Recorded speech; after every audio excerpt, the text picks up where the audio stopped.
Talk about brutal. Hello, everybody. David Schuster here. Democratic Senator Elizabeth Warren of Massachusetts just pummeled a Trump-supporting news anchor on CNBC. Warren lashed out at Sara Eisen, who tried to defend Trump taking away Harvard University research grants. You know what? Instead of just mouthing off about what you think is happening, actually present some evidence. And let's look at the evidence. Let's let the other side come in and question that evidence. But you don't just get to lip off and say, and therefore the king gets to wave his magic wand and say, off with your head. Doesn't the government determine where federal tax dollars go? And so they're allowed to decide. Do you think they have a big bushel basket of money and they just say, you, good looking, you will have money. You, not so good looking, you're going to have to go hungry for a while. That's not how it works. Let's just do Con Law 101, and that is Congress writes those laws and allocates that money. The administration's job is to enforce those laws and spend that money the way the law tells them. And if they fail to do that, Part 3 is the courts are the ones who step in and enforce the law. Warren sounded like a third-grade teacher trying to simplify things for an underachieving student. And Eisen had it coming to her. Earlier during the interview, Eisen belittled Warren's efforts to assert congressional authority over tariffs. Eisen claimed, inaccurately, that Congress doesn't have that power, prompting Warren to rip her apart. It ultimately doesn't matter. What do you mean it ultimately doesn't matter? This is the law. I'm still kind of Constitution 101. No, but he has the authority, ultimately. Well, no, he does not. That's the whole point. He does not have the authority if Congress does not let him keep this authority. We can take this away. And to try and take it away, Warren is seeking a Senate vote. Warren, who is the top-ranking Democrat on the Senate Banking Committee, has called Trump's tariffs corrupt. She points out that Trump initially said there would be no tariff exceptions. Then, after Trump spoke with Apple CEO Tim Cook and made what Trump described as a great deal, the Trump administration exempted iPhones from the import taxes. All of a sudden, great deal available for Tim Cook. Tim Cook, who, by the way, put $1 million. It's a great deal available for Americans who have to buy iPhones. No, it is a great deal for one company. But how many of the competitors now get hurt? In fact, I'd like to know what else goes on in this deal. Is it that Tim Cook and his interests get protection, but any of his competitors, I don't know, do they get a higher interest rate? What happens to them? The problem we've got here, and the thing is, Donald Trump actually has a history on this, as we point out in the letter. Just has a good relationship with the president there. When he is negotiating a tariff deal, he negotiates on the behalf of everybody in the United States. And to pick, you get a special deal, you get smacked in the face, it has two consequences. One is that's just terrible. That's not how competition is supposed to work. But the second and the more pernicious here, it's like putting poison in the water. It means nobody can trust the system. There's no independence in the system. There's no fairness in the system. It's all whose palm did you grease, who did you suck up to in order to be treated better. One person who is definitely not sucking up to Donald Trump these days is Fed Chair Jerome Powell. Powell has been blunt in connecting the weakening economy to the Trump tariffs. The level of tariff increases announced so far is significantly larger than anticipated, and the same is likely to be true of the economic effects, which will include higher inflation and slower growth.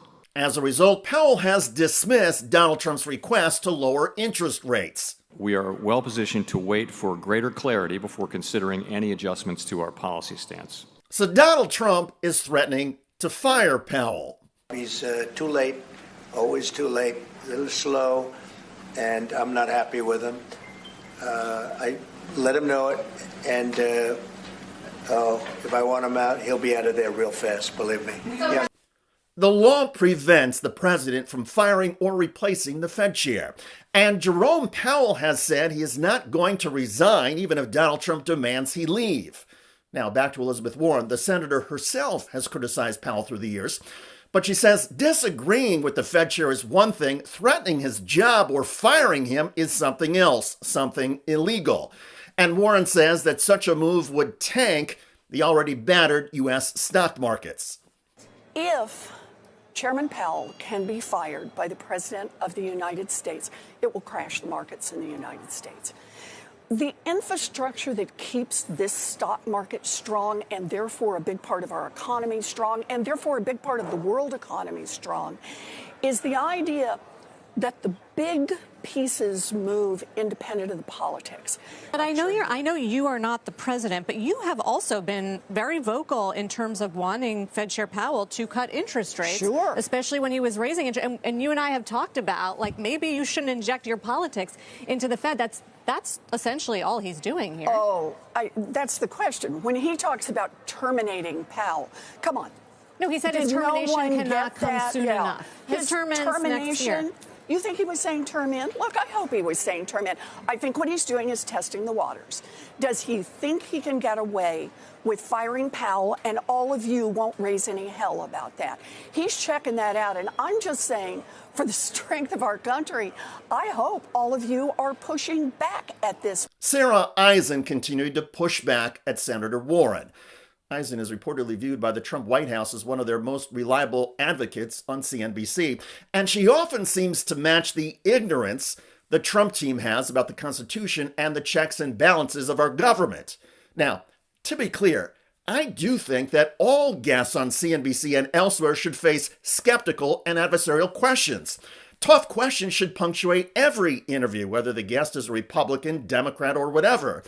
But those adversarial exchanges should be grounded in reality, not Trump talking points or misinformation. Senator Warren and other Democrats recently asked the Trump administration for some transparency on the tariffs, including a record of who is asking for special exemptions, whether the requests are going to the president, the Secretary of the Treasury, or the trade rep. So far, the Trump White House has not given any of the information requested, which makes you wonder if some of these requests and special deals are above board, or whether they amount to shakedowns and bribes. As Warren noted, until now, America has been based on the rule of law as articulated by the Constitution. And whatever side of the political spectrum you're on, that's what serves all of us. And that's what keeps us all strong. That's what gives us a chance to build prosperity.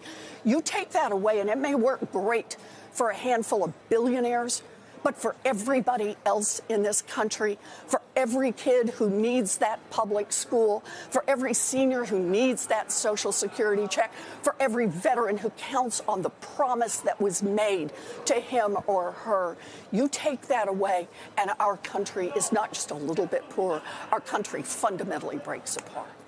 In these challenging times of Trump, there are several Democrats who have been stepping up in forceful and compelling fashion. Add Senator Elizabeth Warren to the list. She understands markets, trade, and the financial system as well as anybody. Warren's urgency in speaking out against Trump is noteworthy, and her willingness to blast Trump sycophants to their face on live television is inspiring. By the way, House Republican Marjorie Taylor Greene appears to be melting down as the insider trading allegations against Greene pile up. The American people. The gentlelady's time has expired. Miss Stansberry, the gentlelady's time has expired.